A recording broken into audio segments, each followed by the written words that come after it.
Hey everyone, it's Blake. Welcome in to episode number 21 of our Exploring the CVerse series in TEW 2020. This is ACPW, All Canada Pro Wrestling. They are up next. If you've not checked out the series before, check out all the videos we've had thus far looking at all the starting companies. In TEW 2020, we will continue to do this series through all of them. As I said, there will be companies that come into the game as you progress, but we were going to look at all the starting companies to give everybody an idea, maybe of some tips that you could have going into starting some of these saves, and just some insight into where these promotions stand in the game to start off with. So let's talk about All Canada Pro Wrestling, our first tiny company I think we've gotten to, but hey, we've gotten this far in the series. That was inevitable. You're going to have some of these companies that start to pop up. And so a tiny company to begin, 24th ranked in the world. So even though they're tiny size-wise, still ranked 24th in the world. Ahead of many of the other kind of small promotions we looked at so far.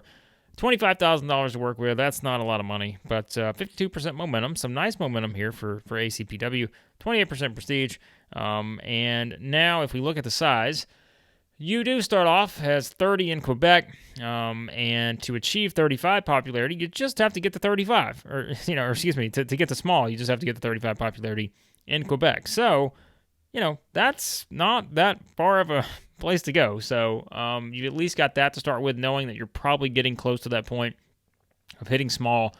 What does that open up for the company?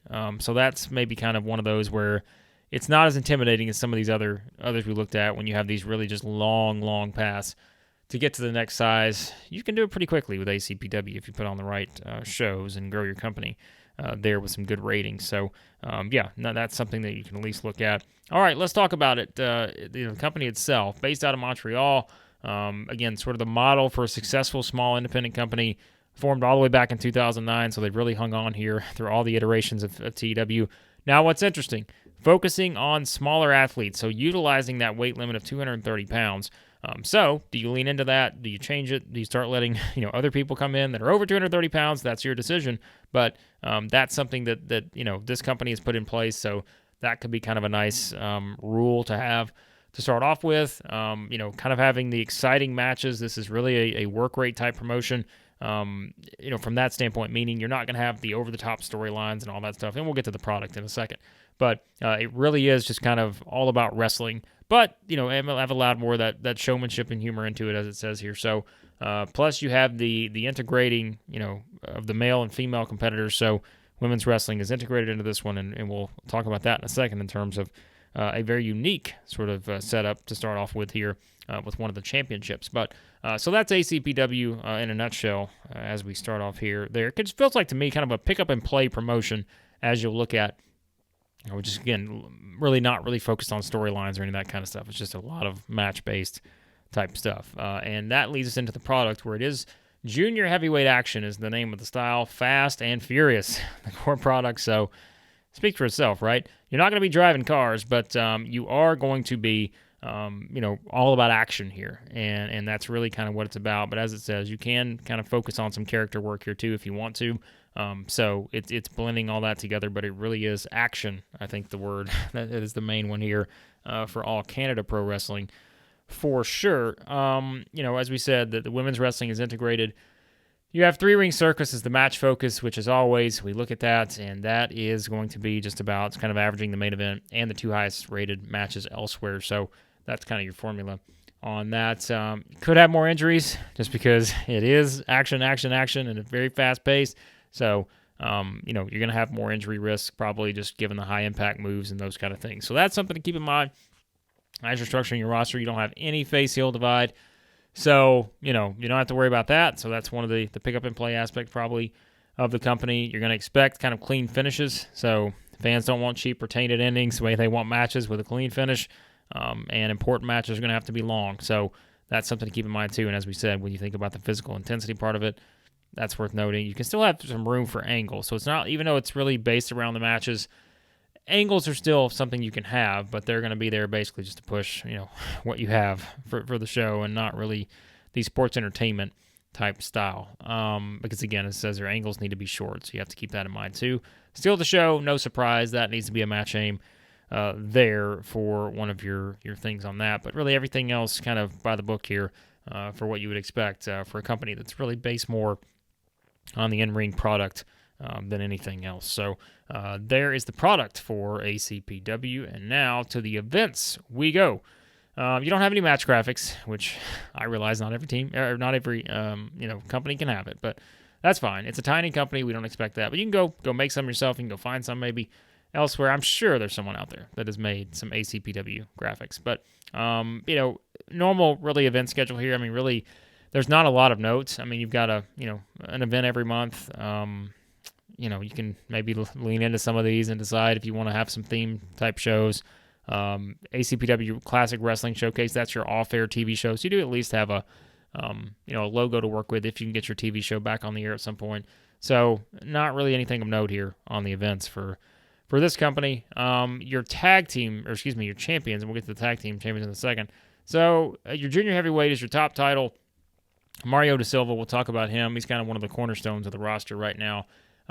But your normal title, this is your main one, your regional championship, your total, mid-card type scene for that title. And then you've got the tag team championships. And as we said earlier, the integration of the men's and women's wrestling. So right now you've got champions that you have one men's wrestler, one women's wrestler. That is your current tag team champion. So that is kind of a unique twist you could start with in terms of maybe building some, I say storylines. It's not a company that really has storylines, but if you want to kind of tie in your booking, who's going to challenge them and who could be kind of the top rival for Spencer Edmond, who could be the top rival for Aaron Gray. Do you put those two together to kind of go after the tag team championships? A lot of very interesting elements. Or do you just put, one of the more dominant tag teams in the there's good tag team depth on this roster, and we can look at that in a second, but that's something else to think about because, as I said, there is good tag team depth. So, I think that's worth noting. You don't have a lot of experienced champions, which, Precision Strike, that's the Gray and Edmond tag team here, but you have a lot of experience, tag teams, but you've got a lot of tag teams. And so how does that division continue to grow? That's something you can look at. This is not going to be really a long video because there's not a lot to it. There's no stables. There's no storylines needed. As I say, you can always change that, but good tag team depth. No child companies, no developmental, no training facilities, relationships. You have no active relationships. So it's like, I don't really have a lot to say about ACPW, but once you get to this point in the series, again, it's a tiny company. So really it's kind of your blank, canvas, if you will. If you're wanting to build this promotion up, maybe to challenge the CWA way down the road, hey, maybe that's the goal. And right now, though, it's just a pretty basic book some matches and a few angles, and that's really kind of where things stand with this company at this point. Looking at the creative section, Mario Da Silva, as we said, is kind of your top guy here.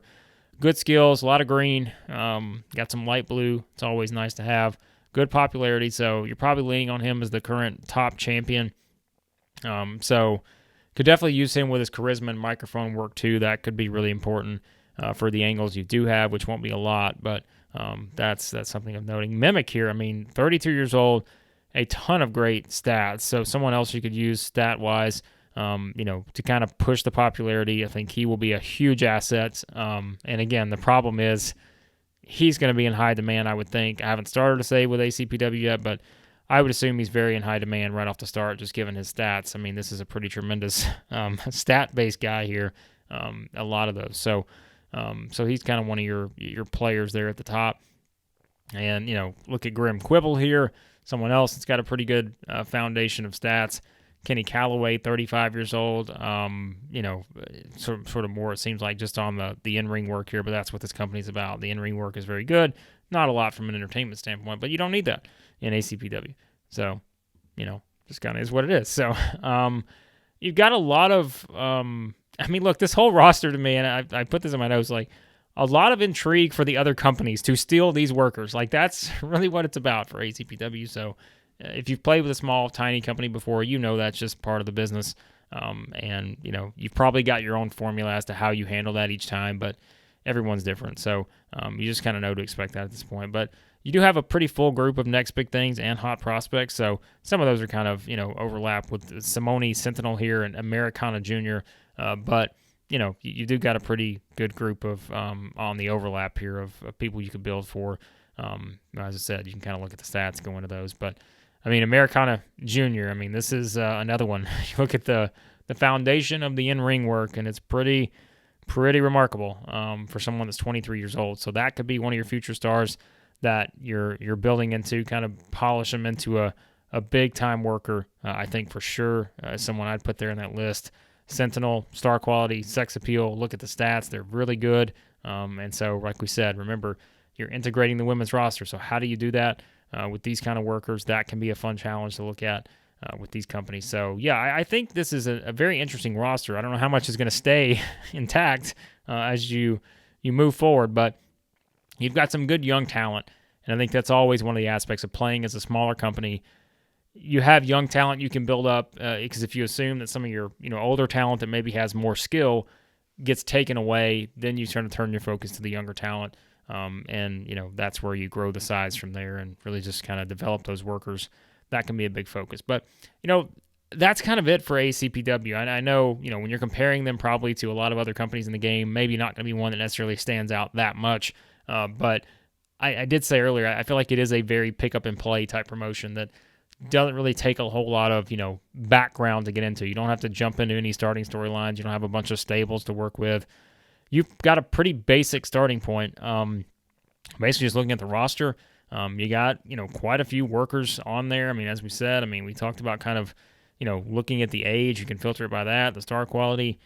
We said there's a lot of people with good star quality to work with. Probably right off the bat. So it's something that I think is there, but it's a pretty good group as you go down this roster, and you just start to, I think, just book matches, because that's, as we said, it's really all about the matches and having the approach of trying to figure out, okay, you've got the current tag team champions, which is made up of as we said, Precision Strike, I think was the name of it. How do you get the belts off of them at some point? Like, what's your approach there? Because it is integrated women's wrestling, and so I think those are kind of the things that make these kind of companies unique, is trying to figure out, okay, what do we do there? Look at this. This is Korniskova here, 21 years old.